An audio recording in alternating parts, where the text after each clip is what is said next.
Hey guys, welcome back to our channel. Alaska is a very popular, sought-after destination, and it's an amazing place to live, but here is a few things you may not know about Alaska. So our first point is all about the PFD. Now, you probably have no idea what that is. The Permanent Fund Dividend is actually where we get paid to be an Alaskan resident.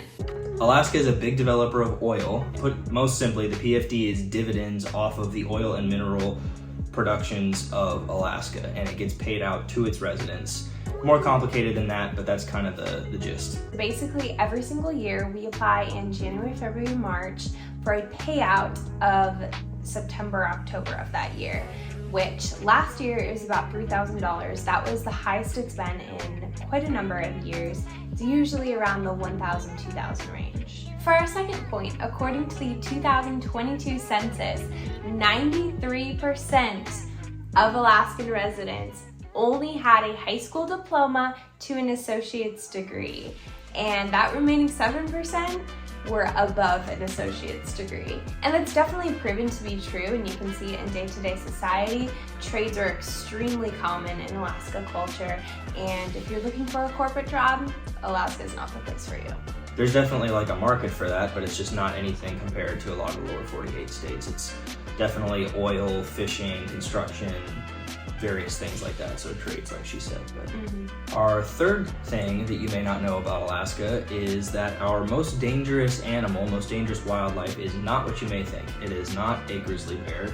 It is not a black bear, although those animals could potentially harm you more. The one that is likely to harm you most often, according to statistics, is a moose, not bears.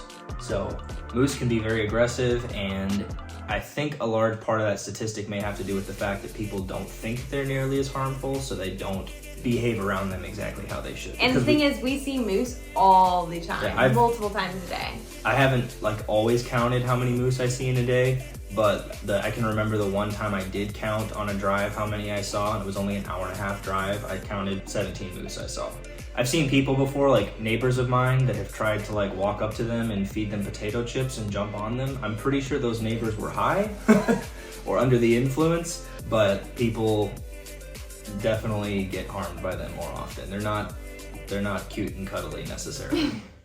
Going off of our other point, Alaska was actually voted for multiple years now the worst dressed state in America.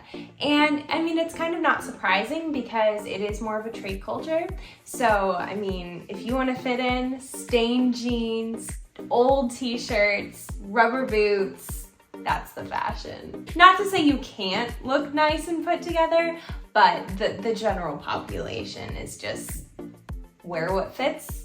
Hardworking people that get the gear that they need to do the jobs that they need, and they try to do it as affordably as they can. So frugality, but not exactly the most stylish compared to a lot of other places. The fifth interesting point about Alaska are some of the phrases and words, or slang terms, if you will, that are used around here. And some of those include snow machine versus snowmobile, sourdough, which essentially refers to an old-time Alaskan, just someone who's been here and lives the Alaskan culture and has it their whole life.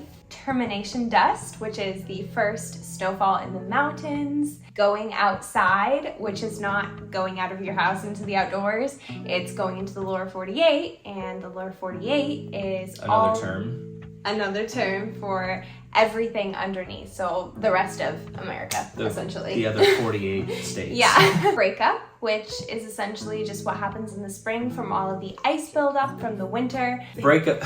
Breakup's just a term used for spring, for things melting and coming apart, because typically here it's frozen a lot longer than it is other places. So So lots of ice chunks everywhere, not great for tires, but yeah. And then two other terms, the slope and the bush. The bush is just rural Alaska.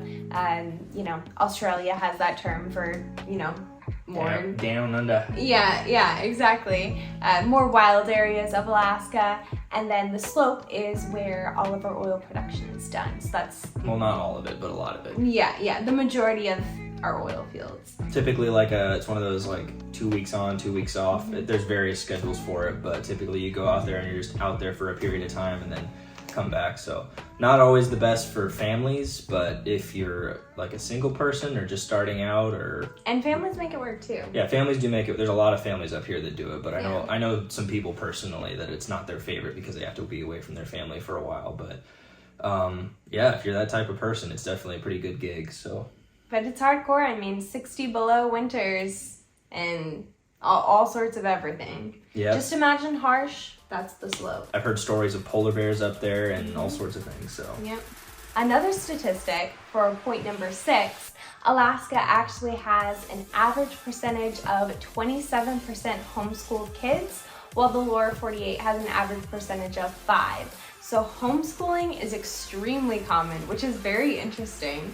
I mean, at my work when I first started, there was like 5 other people that had homeschooled their kids, and I thought that was like the strangest thing because growing up in Michigan, I was the only one. I think we might have mentioned this in a previous video, but for point number 7, Alaska has extremely simple roadway systems, no highways, or I guess your typical lower 48 interstate.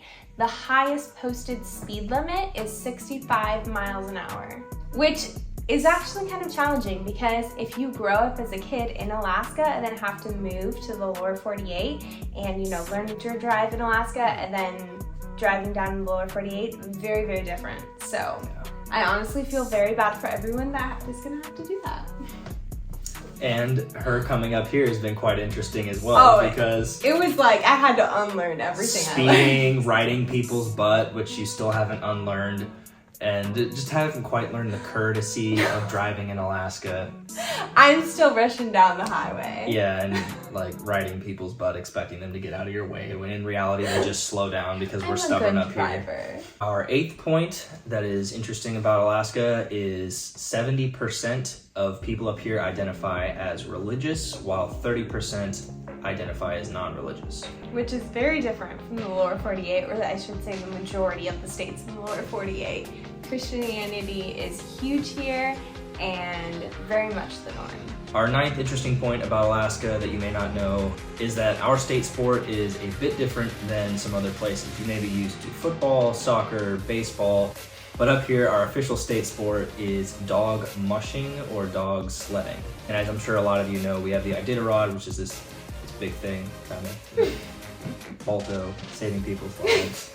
I've actually ridden on a dog sled before with a dog team, and it was pretty cool. So 2 of the dogs were actually in the movie 8 Below. So if you haven't seen that, go watch it.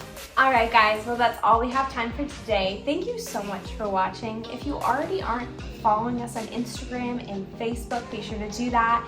All of our socials are linked in the description box below. And as always, be sure to like and subscribe, and we will see you